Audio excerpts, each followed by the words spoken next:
And then when they do it, they don't even protect themselves. They don't protect themselves physically. They don't protect themselves financially. They don't protect themselves when it comes to the accusations. And that's the weird thing to me. And so if they not doing it, then no way in the world that I expect you guys to do it. Cause I know y'all seeing it through. I know you seeing it through. You can't control yourself. You can't help yourself. Any chick that pulled down her pants, it could stink up the whole room, and you still gonna see it through, big dog. See, we gonna have one of them nights, bro.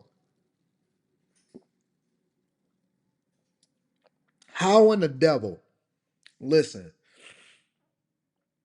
I wouldn't even expect you as a woman to respect me if you see me do something outside of what you see me tell you that I would do if you came into my presence. Let me break that down for you again.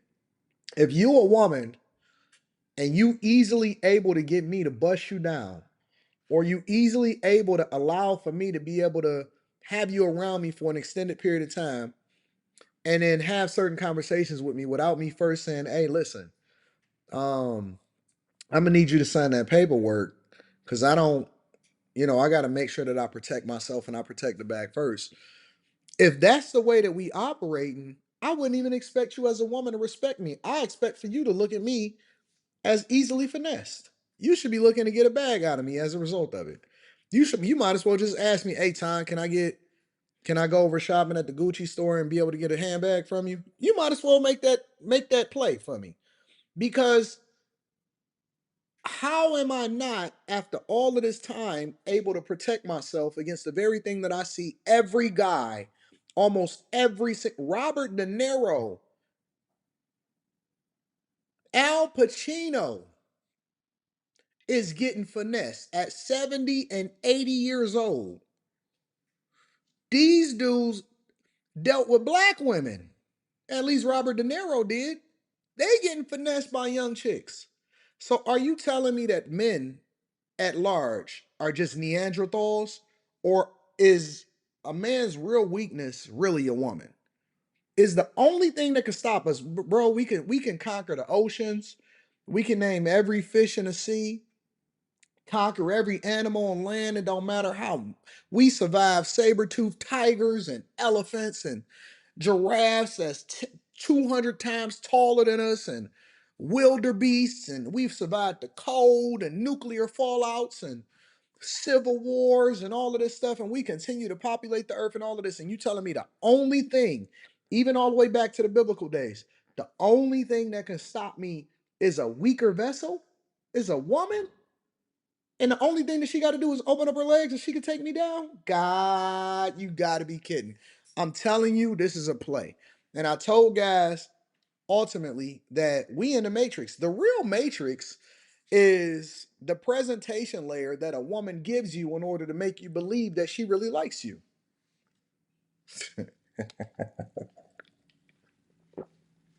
That's the illusion. That's the illusion.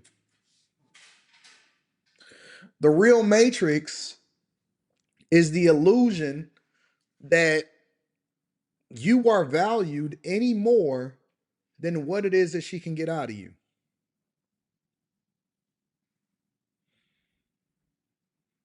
And you okay with that, ain't you? You don't really want nobody to love you for you. You so broken. You so broken. We all broken.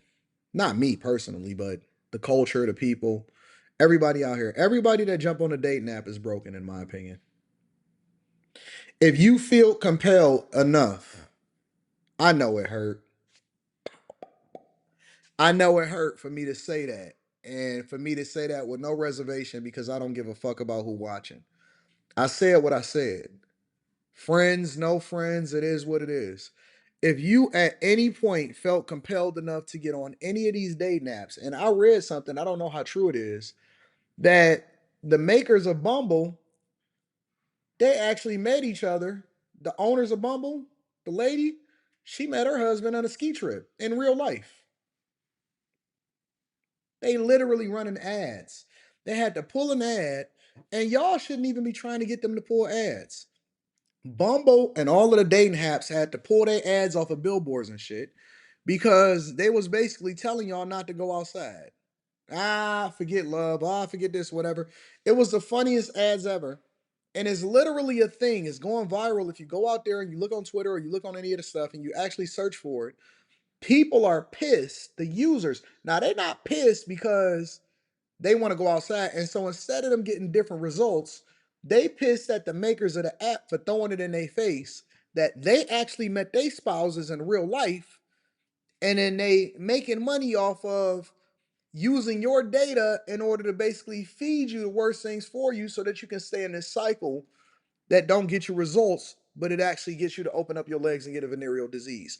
Now, they met their person in real life, but you out here and anybody that feels compelled to open up and sign up for, take a picture, craft a profile to find love, I know that we got some work to do.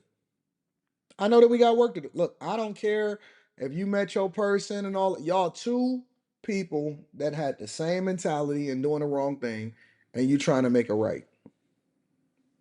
I don't care what you say. Now, I'm not saying that you can't communicate, continue to communicate on an application like an Instagram. Instagram is another barrier to entry. And although I think that Instagram is a new gem, Instagram is literally a club now, right? But although I think that it is the gym, it is a way for you to easily be able to communicate with people without any pressure after you meet them in real life. So all of these applications is supposed to be supplemental to what you do in real life. When you get on YouTube or when you get on social media and we have these conversations and we talking back and forth, I am a reflection of who I am in real life. And that's why I don't have to switch up when you meet me. When y'all run into me in real life, when y'all kicking it with me at the airport, when we go to the meetups or whatever, I'm more of what you see me online. I'm more of that in real life. And so it's supposed to be an extension. Money is an extension. Applications are an extension. This is just supposed to be an easier way for me to be able to stay in touch with you, reach you, communicate with you, and then also give you the game. You shouldn't always have to get me at a seminar where it costs everybody a whole bunch of money, travel costs, booking a venue, and all of that stuff, just for me to be able to communicate with you. This is supposed to be an extension. This is not supposed to be, it's not supposed to be a replacement. None of this stuff that we see from a technology perspective, and this is the danger of giving people tools and access when they're not ready for it. We used to have barriers to entry. You had to be a certain age before you can drive. You had to be a certain age before you can qualify to even go into this internship.